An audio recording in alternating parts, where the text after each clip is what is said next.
Over to you. Thank you. Dignitaries of the dais, ladies and gentlemen. I'm first going to say a few words on why it's important with the ocean space, which you all know, just to remind you. I also need to have something where I can click the slides, which I found here. Thank you. Then I'm going to say a few words of how we follow up with the security and monitoring of the Norwegian oceans, and parts of that we can also use internationally. And I'm going to go through how we organize the maritime area within Norway, and then go through some of the areas where I think that India and Norway can do business, and some of them are already doing business in. So 70% of the Earth is covered by ocean, and 90% of the world's productive mass is ocean. So this is huge. And the growth in population is enormous. So we'll be 9.6 billion people in 2050. And we need food. And they say, some say it's 2, some say it's 4% of the food that's coming from the ocean today. That's not that much. It has to increase a lot. On the South Pole, we fish for krill. Norway is very active, one of the few nations that is active. Krill is a small shrimp, and there's enough biomass on the South Pole to feed the whole world population many times over. And we make omega-3 and krill, etc., very, very healthy. The population in this region is very big. South Asia, 1.6 billion people. Within 20 years, it'll be close to 2 billion people. And in the region, you find also some of the most populated areas. And that means that there will be a lot of sea traffic, as most of the goods are currently being transported by ships. The transport along the Indian coast has had difficulties. For example, earlier from Bangladesh to India, you had to go via Singapore or Colombo. Now there is a new agreement, so that makes it much easier for the transportation. And that's why I think the coastal transportation along India will increase in the years to come. We see that there is not that much in the Bay of Bengal. There is not that many ports all the way down to Singapore. It's what I would say virgin land. Someone mentioned that we should bring in Sri Lanka. I think the region should look at ports and routes of transportation all the way down to Singapore. And the fight for the ocean space has started. We all know about China and the South China Sea. And we also know that there is a number of countries that are already claiming space in the oceans. For example, south of Madagascar, China has claimed the rights, and that's in the Indian Ocean. Oops. So, ocean space technology is the space program of our century. This is where it's going to happen. And there is a number of elements that goes into this, and Norway, we're working basically in all of these. We have the biomass part with the fisheries, aquaculture, and algae production that you can use for biogas. You have the inorganic oil and gas, minerals and metals, and you have energy potential with ocean wind and waves and sea tidals, etc. And then you have a lot of transport and logistics in a number of areas, like short sea shipping, coastal shipping, deep sea shipping, and you also have a lot of inland waterways. And then there was also mentioned earlier today about cruise and tourism. and then there is a lot of equipment that goes into this without building the ships, etc. It's also surveillance that needs to take place. So in Norway we have created a number of clusters, competence areas related to the maritime sector. We have made an ocean space center so that all the different industries can work closely together, because you need all the different components to make this work. So it's not only the ship owners and the legal and classification and education, etc., for the ships itself, but you need the banking and the finance. Today it's a lot of ICT that goes into this area, and you need some sort of fuel to run it. And we see the development in Arctic is coming up more and more. There was mentioning of this Russian ship that had gone the Nordic route to Asia without being an icebreaker. That is coming. Currently that's not very much traffic there, but there might be in the future. And to take care of the whole area, Norway has started up something we call the Barents Watch, established in 2011, and it's 25 different partner organizations in Norway that are involved in this work. 10 of them are ministries, and then we have a lot of different organizations with interests in this space.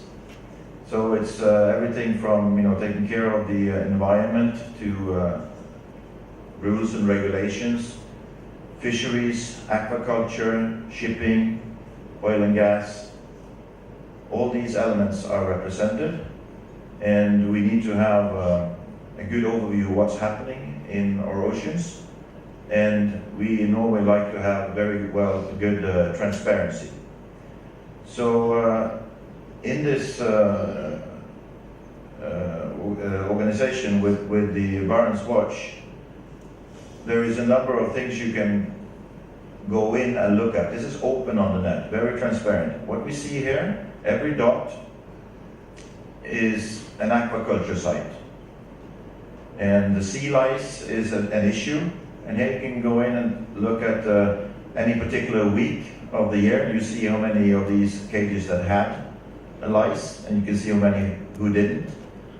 And you can zoom in. You can zoom in for a specific company, or you can zoom in to see where is the sites with the lice. And you see here also there's some yellow. What is the yellow? The yellow is actually escaped salmon, which is not good because we do not want it into our rivers. And the red dots, that is aquaculture site with too many lice. And then you can zoom all the way into one specific aquaculture site, and you can see the number of lice and all the details. You can see the temperature in the water, etc. So very detailed and very open for everyone. Same thing with the ports. We have 238 ports in Norway. They're all registered here. And you have your inland waterways, we have our fjords. So we have ports, very many places, and with this system you can tell what kind of ports it is, what kind of draft can you go in with, etc. So very much detail, and what kind of industry is it? Oil products? Is it dry bulk? Is it containers, etc. And then of course we have the overview of the ship traffic. Again, this is a system that you can use globally. It's based on AIS, on GPS, via satellite, etc. And you can get very detailed traffic information. And you can choose whether you want to see just the cargo vessels, the tankers, or what kind of vessels you want. If you want to look at the fishing vessels, you can choose that. Oops. And then you can zoom in on a particular ship. So this is the blue dot in the middle there. And it says what kind of ship it is, it says what kind of draft it has, it says what kind of speed it has, etc. And this you can do on every single dot throughout the world. And then you can also zoom further in on the ship to get more details. This system works throughout the whole world, including the ones that are equipped for it in India. And here is a warship outside of Goa, which is equipped for it. So then you can tell that it's there and it's not moving. So a good system. New opportunities in ocean space. We have the traditional areas, and then the emerging. Oh, what happened? Is it up there? It's up there. It's there. Okay, so how do I see it? Alright, I suggest you take that mic and just maybe stand here. Yeah. This mic, wait, no. Good. All right, so the emerging ocean industries is renewable energy, wind and tidal, offshore aquaculture, which we've been talking about earlier today. Subsea mining is coming up as a very important area. Ocean bioprospecting and carbon capture is one element. Right. So Norway has the 6th largest maritime fleet in the world, and that is, of course, being developed in a number of areas, and we look for new solutions for the sea. Autonomous ships, container ships, where you have a mothership that can go into smaller harbors or into the inland waterways, for example. LNG was mentioned there earlier today. Norway is very good on LNG in the whole value chain. About 70 LNG ships in the world. 70 out of 90 is Norwegian, and we have all sorts. So when you're looking for clean and green shipping, LNG is a very good alternative. And we have 40 ports along the Norwegian coast that can handle LNG. And one suggestion would be, when you look at the LNG terminal, for example, in Cochin, which is running on 10% capacity, instead of waiting for the pipelines and the land issues to be solved, you could actually transport with small LNG vessels as an alternative. Tourism has been mentioned. Norway is big on tourism, both from a ship owner's perspective, most of them running out of Florida. And I think there is a big potential also in the region of India. Ocean farming, we have talked about that. That is a potential in India, which is not tapped. And we just had an agreement between Aqua Group and West Coast Group in India to join forces to make aquaculture systems that will fit for the Indian needs. So I hope that will materialize in a good way. We do a lot of research and investment in aquaculture, as it is such a large and important industry for Norway. And as a part of that, we do a lot of the hatching and the first period for the salmon we have on land. Actually, the longer they can stay on land, the better they grow. And that's a big potential, because in India you have a large fish farming industry, but it's primarily or almost only land-based. And here we have full circulation systems, so you clean the water, you use the waste for biogas and fertilizer, etc. So it's a good system. We can harvest from the Blue Garden a number of of things. Seaweed, for example, grows. The growth on the sea in the sea is 10 times faster than it is on land. So you could use this for making biofuel instead of sugar canes, for example. A lot of research goes into this. We've done some research also with India when it comes to vaccines for shrimps.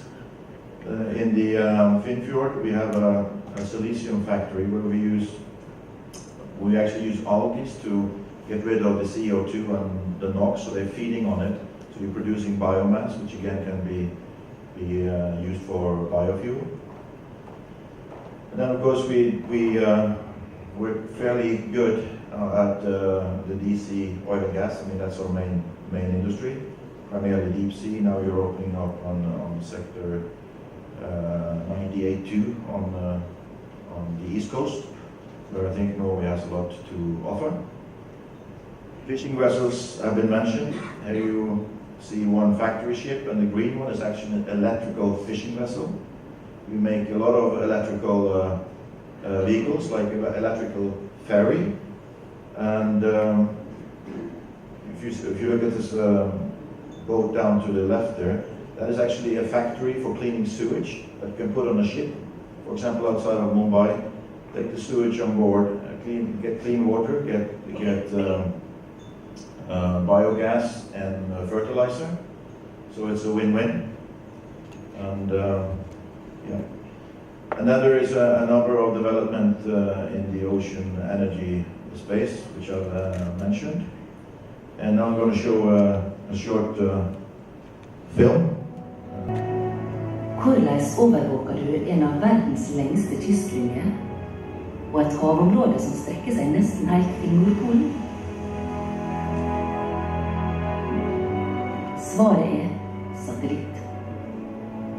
Norge utvikler en serie små satellitter som gir denne oppgaven så effektivt og til så lave kostnader at det vekker oppsikt internasjonalt. Havområdene våre inneholder store naturressurser. Dette skaper stor aktivitet til sjøs, og med det miljømessige utfordringer. Effektiv overvåkning er derfor viktig for Norge. En serie kystovervåkningsstasjoner dekker de kystnære områdene langs skipsleier, mens satellittene dekker de store havområdene. Passasjerfartøy og skip over en viss størrelse skal være utstyrt med en AIS-transponder. AIS er både antikollisjonsutstyr og et viktig verktøy for overvåkning av skipstrafikk. Transponderen sender ut data om skipets identitet, posisjon, kurs og hastighet til andre fartøy i området. Satellittene fanger opp signaler fra skipets AIS-transponder og videresender det til Kystverkets bakkestasjon i Vardø.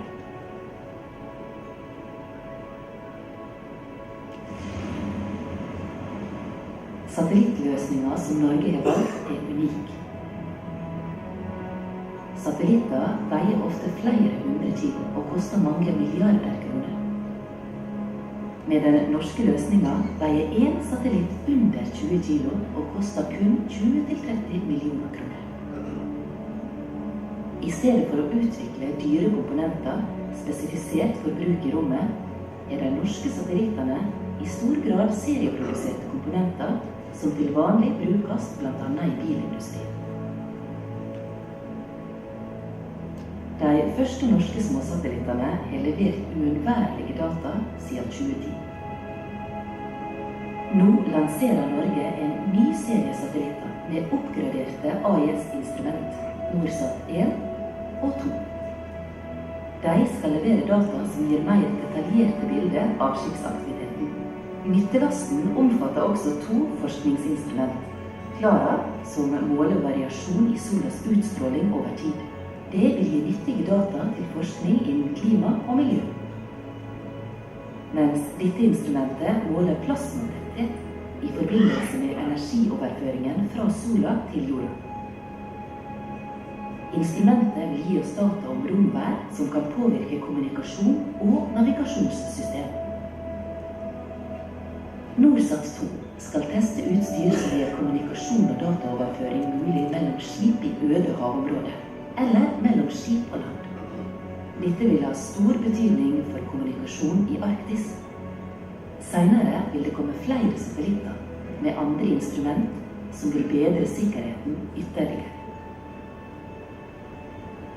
NorSat 1 og 2 skytes opp fra Baikonur i Kazakhstan sammen med en større satellitt. Slik holdes oppskytingskostnadene nede. Det tar ca. 2,5 timer fra selve oppskytingen til satellittene frigjøres fra ørkenen. Satellittene følger en lav polar bane 600 km over jordoverflaten. Ett omløp tar ca. 90 minutter, og dataene brukes av mange etater. Satellittene sørger for kontinuerlig overvåkning av de norske havområdene. De gir også et viktig bidrag til økt sikkerhet i europeiske og internasjonale farvann. Et eksempel er piratsituasjonen ved Afrikas Horn.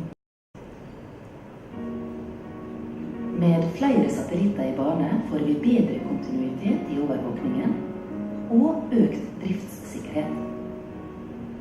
De norske småsatellittene har vist vei på mange områder, og er en del av det norske romprogrammet. De viser at vi kan både bygge og drifte våre egne satellitter når heimlige behov krever norske løsninger.